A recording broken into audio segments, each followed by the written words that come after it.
बातमीपत्रामध्ये आता पाहणार आहोत गावाकडच्या काही महत्त्वाच्या 50 बातम्या अतिशय वेगवान स्वरूपात सुरुवात करूया। सातारा जिल्ह्यातील फलटण इथे झालेल्या सभेमध्ये विरोधकांना मंत्री शंभूराज देसाईंनी इशारा दिलाय। फलटणमध्ये दबाव तंत्र चालणार नाही, समोरून कोणी अंगावर आलं तर त्याला शिंगावर घेण्याची ताकद आमच्यात आहे असा इशारा त्यांनी दिलाय।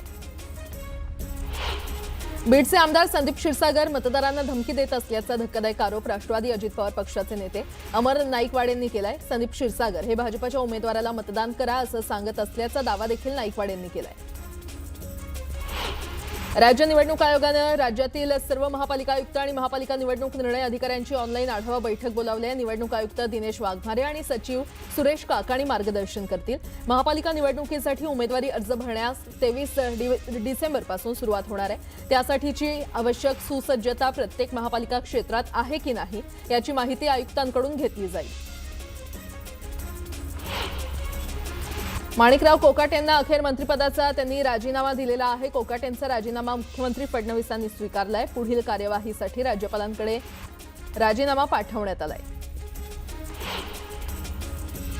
नाशिक पोलिसांचं पथक नाशिकहून मुंबईमध्ये दाखल झालंय। नाशिक पोलीस लीलावतीमध्ये पोहोचणार आहेत आणि यामुळे कोकाटे यांना कोणत्याही क्षणी अटक होण्याची शक्यता आहे।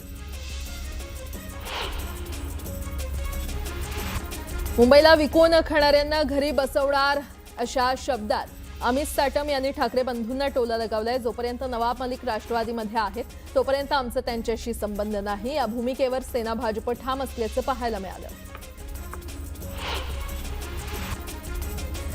सुनील तटकरे यांनी मुंबई महापालिकेबाबत आढावा बैठक बोलावली आहे। या बैठकीला नवाब मलिकही राष्ट्रवादी पक्ष कार्यालयामध्ये उपस्थित होते। दरम्यान महायुतीबाबत तोडगा निघणार का याकडे लक्ष लागलंय। अमरावतीच्या अंजनगाव सुर्जीमध्ये एकनाथ शिंदेंच्या प्रचार सभेचं आयोजन करण्यात आलं होतं। स्पृहा डकरे यांना विजयी करण्याचं आवाहन शिंदेंनी मतदारांना केलंय। जालना महापालिका निवडणुकीत महायुती म्हणून लढण्याचे आदेश देण्यात आलेले आहेत। भाजप शिवसेना वादात नेते मंत्री चंद्रशेखर बावनकुळे यांनी मध्यस्थी केली। जालन्यामध्ये भाजप शिवसेना महायुती म्हणून लढणार आहे। सोलापूर महानगरपालिकेसाठी सनी देवकाते यांनी राष्ट्रवादीकडून इच्छुक उमेदवार म्हणून अर्ज दाखल केलाय। सनी देवकाते यांची मुंडेंचे समर्थक म्हणून ओळख आहे। काँग्रेसचे माजी आमदार दिलीप माने यांनी भाजपमध्ये प्रवेश केलाय। मानेंच्या प्रवेशामुळे आमदार सुभाष देशमुख नाराज असल्याची चर्चा आहे। दरम्यान सुभाष देशमुख काय निर्णय घेतात हे पाहणं महत्त्वाचं ठरणार आहे। जळगावात राष्ट्रीय हिंदू संघटनेनं जिल्हाधिकाऱ्यांना निवेदन दिलंय। मोनू मानेसरच्या जामिनाची मागणी निवेदनातून करण्यात आली। नासिर जुनैद हत्याकांड प्रकरणात न्यायालयीन मोनू मानेसर कोठडीत आहे। सूर्यकांत मोरेवर फौजदारी गुन्हा दाखल झालाय। प्रचार सभेत विधान परिषद सभागृहाबाबत अवमानकारक वक्तव्य केल्यानं ही कारवाई करण्यात आली आहे। अहिल्यानगरच्या जामखेड बीड मार्गावरील हॉटेलवर हाणामारी झाली। या प्रकरणात 5 जणांविरोधात गुन्हा दाखल करण्यात आलाय। पंढरपूरमधील विठ्ठलाच्या चरणांची झीज झाली आहे। विठ्ठलाच्या चरणावर वज्रलेप करण्याची गरज आहे। शासनाच्या विधी आणि न्याय खात्याकडून परवानगी न मिळाल्यानं वज्रलेप रखडलाय। विरार पश्चिमेकडील पद्मावती नगरातील गोल्डन ओक इमारतीमध्ये गॅस गळती होऊन स्फोट झाल्याची घटना घडली आहे। या घटनेमध्ये आई आणि मुलगा गंभीर जखमी झाले। अखेर राज्याचे क्रीडा मंत्री माणिकराव कोकाटे यांचा राजीनामा मुख्यमंत्र्यांकडे देण्यात आलाय। नाशिक सत्र न्यायालयानं कोकाटेंना दोषी ठरवल्याच्या 48 तासांनी अजित पवारांनी हा राजीनामा मुख्यमंत्र्यांकडे पाठवला। पण अजूनही कोकाटेंच्या आमदारकीवर गंडांतर आलेलं नाहीये आणि त्यामुळे विरोधकांबाबत तत्परता दाखवणारं विधिमंडळ सचिवालय कोकाटेंना वेगळा न्याय का देतंय असा प्रश्न विरोधकांकडून विचारला जातोय। पाहूयात। या राज्यामध्ये भ्रष्टाचार सहन केला जाणार नाही असे मोदी आणि फडणवीस सांगतात आणि भ्रष्टाचाराला कशा प्रकारे ते उत्तेजन देत आहेत। सत्तेमध्ये असलेल्या लोकांना वेगळा न्याय या देशात असतो दुर्दैवाने आणि विरोधी पक्षावर वेगळा न्याय असतो की minister with no portfolio. Manikrao कोकाटेंनी त्यांचा राजीनामा उपमुख्यमंत्री अजित पवारांकडे दिलाय। कोकाटेंकडे असलेलं क्रीडा आणि अल्पसंख्याक विकास हे खातं अजित पवार यांच्याकडे सोपवण्यात आल्याचा आदेश राज्यपाल आचार्य देवव्रत यांनी जारी केला।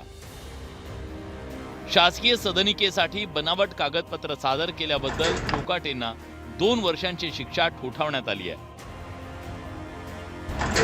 कोकाटेंना वाचवण्याचा प्रयत्न सरकार करतंय असा आरोप संजय राऊतांनी केलाय। या राज्यामध्ये भ्रष्टाचार सहन केला जाणार नाही किंबहुना देशामध्ये असे मोदी आणि फडणवीस सांगतात आणि भ्रष्टाचाराला कशा प्रकारे ते उत्तेजन देत आहेत. सत्तेमध्ये असलेल्या लोकांना वेगळा न्याय या देशात असतो दुर्दैवाने, आणि विरोधी पक्षावर वेगळा न्याय असतो. आणि हे पहिल्यांदाच झालं असेल की मिनिस्टर विथ नो पोर्टफोलिओ, म्हणजे पोर्टफोलिओ काम नाही पण तुम्ही मंत्री आहात. विरोधकांनी माणिकराव कोकाटेंवरून अनेक प्रश्न उपस्थित केले. माणिकराव कोकाटे मुख्यमंत्री किंवा राज्यपालांकडे राजीनामा का देत नाहीत? कोकाटेंची आमदारकी कधी रद्द होणार असा प्रश्न उपस्थित केला जातोय. कारण कायद्यातच तशी तरतूद आहे. लोकप्रतिनिधी कायदा 1951 मधील कलम 8(3) अंतर्गत लोकप्रतिनिधीला 2 वर्ष किंवा त्यापेक्षा जास्त कारावासाची शिक्षा झाली तर ते आपोआप अपात्र होतात. कोर्टाच्या निकालानंतर विधानसभा अध्यक्ष कोणती कारवाई करतात त्यावर एक नजर टाकूया. कोर्टाचा निकाल प्राप्त झाल्यानंतर आमदार अपात्र झाल्याची घोषणा केली जाते. ती जागा रिक्त झाल्याचं जाहीर करून निवडणूक आयोगाला माहिती कळवली जाते. संविधानामध्ये ती प्रोसिजर आहे डिस्क्वालिफिकेशनची. त्यामध्ये एकदा डिस्क्वालिफाय झाल्यानंतर यातलं जे ओपिनियन वगैरे जे आहे, नोटिफिकेशन वगैरे जे आहे, ते विधिमंडळ सचिवालयामार्फत काढलं जाईल. अपात्रतेबाबतच्या कायदेशीर तरतुदी आणि विरोधकांनी केलेला हल्लाबोल यामुळे माणिकराव कोकाटेंबाबत राष्ट्रवादी काँग्रेस काय निर्णय घेणार याकडे राज्याचं लक्ष लागलंय. एकतर उच्च न्यायालयामध्ये आव्हानित करून झालेल्या निर्णयाला स्थगिती मिळते की काय, मला असं वाटतं तसा अर्ज त्या ठिकाणी केला गेला आणि ती सुनावणी उद्या होणार आहे. तर माणिकराव कोकाटे कोणत्या प्रकरणामुळे गोत्यात आले एक नजर टाकूया.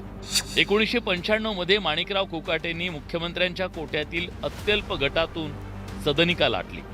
त्यासाठी वार्षिक उत्पन्न कमी दाखवलं, मालमत्ता नसल्याची बनावट कागदपत्र तयार केली. तक्रारीनंतर 25 ऑक्टोबर 1995 मध्ये सरकारवाडा पोलीस स्टेशनमध्ये गुन्हा नोंदवण्यात आला. 25 मार्च 1997 मध्ये कोकाटेंच्या विरोधात चार्जशीट दाखल करण्यात आली. 3 एप्रिल 2001 रोजी कोर्टात खटला सुरू झाला. तर 20 फेब्रुवारी 2025 रोजी नाशिकच्या कनिष्ठ न्यायालयानं माणिकराव कोकाटेंना दोषी ठरवलं. तर 16 डिसेंबर 2025 रोजी सत्र न्यायालयानं कनिष्ठ न्यायालयाचा निकाल कायम ठेवला. दरम्यान माणिकराव कोकाटे हॉस्पिटलमध्ये दाखल आहेत. तर शुक्रवारी मुंबई उच्च न्यायालयात माणिकराव कोकाटेंच्या याचिकेवर सुनावणी होणार आहे. संतोष गोरे, न्यूज 18 लोकमत, मुंबई. पुण्याच्या घोडबंद रोड परिसरात ब्लू रूफ क्लबमध्ये फटाक्यांच्या आतिषबाजीमुळे भीषण आग लागली. घटनेवेळी क्लबच्या बाजूला लग्न समारंभ सुरू होता आणि या ठिकाणी 1200हून अधिक वऱ्हाडी उपस्थित होते. लग्नाच्या कार्यक्रमस्थळी फटाके फोडण्यात आले आणि त्यातील एक फटाका हॉलच्या बाजूला स्टोर रूम मध्ये जाऊन फुटला. त्यानंतर ही भीषण आग लागली.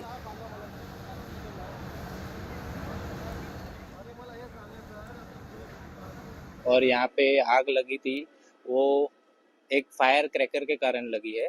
और वो फायर क्रैकर हमने इनको उसमें हमारे पेपर पे भी लिखा हुआ है कि हमारे क्लब के गेट के अंदर फायर क्रैकर अलाउड नहीं है. तो भी उनको हमने वहाँ पे पहले एक बार स्टॉप किया गेट पे कि इधर से अभी आगे आप फोड़ नहीं सकते. फिर उसके बाद में भी हमको नई जानकारी उनके सामने उन्होंने लगा दिया उधर जबरदस्ती का. तो उसके कारण वो भी उल्टा लगाया था. तो उल्टा लगाया तो उससे स्प्रेड हो गया वो नीचे. तो उसमें हमारा जो गोडाउन था उसमें वो पकड़ लिया आग. वो गोडाउन में पूरा मंडप का सामान था और वो सामान में पूरा आग पकड़ लिया तुरंत. तिथे बाजूलाच हॉलमध्ये लग्नाचं रिसेप्शन सुरू होतं. तिथे मोठ्या प्रमाणात लोक आलेली होती. पण तात्काळ जसं आपत्ती व्यवस्थापन विभागामध्ये कॉल करण्यात आला, तात्काळ फायर ब्रिगेड आणि आपत्ती व्यवस्थापनची टीम तात्काळ इथे पोहोचून आग कंट्रोलमध्ये आणलेली आहे. आता आपण बघता आहात की आग पूर्णपणे कंट्रोलमध्ये आहे. कुठल्याही प्रकारची जीवितहानी झालेली नाहीये आणि कोणी कुठल्याही प्रकारची जखमी नाहीये. लग्न कार्यक्रम उरकल्यानंतर त्यातील काही मंडळांनी मोठमोठाले फटाके लावले, जेणेकरून त्याचा साईज एवढी मोठी होती की ती साईज आम्ही कधी बघितलीच नव्हती. त्यांना विरोध करत होतो की फटाके लावू नका लावू नका, पण आमच्या स्टाफचं कुठल्याही प्रकारे ते ऐकत नव्हते. त्याच्यामुळे त्यांनी जबरदस्ती करून फटाके लावले आणि त्यातला एक फटाका उलटा लावल्यामुळे तो फटाका उठला आणि आमच्या गोडाऊनवर पडला. आणि गोडाऊनमध्ये मंडपाचं सामान होतं, तिथे कुठल्या प्रकारची जीवितहानी झालेली नाहीये. आग अग्निशमन विभागाने आटोक्यात आणलेली आहे. याच्याबद्दल आम्ही पोलीस स्टेशनकडे जाऊन आता तक्रार दाखल करणार आहोत. आणि जो लग्न समारंभाच्या कार्यक्रमाचे जे मुख्य कुटुंब आहे त्यांच्या नावाने आम्हाला तिकडे तक्रार द्यायची आहे.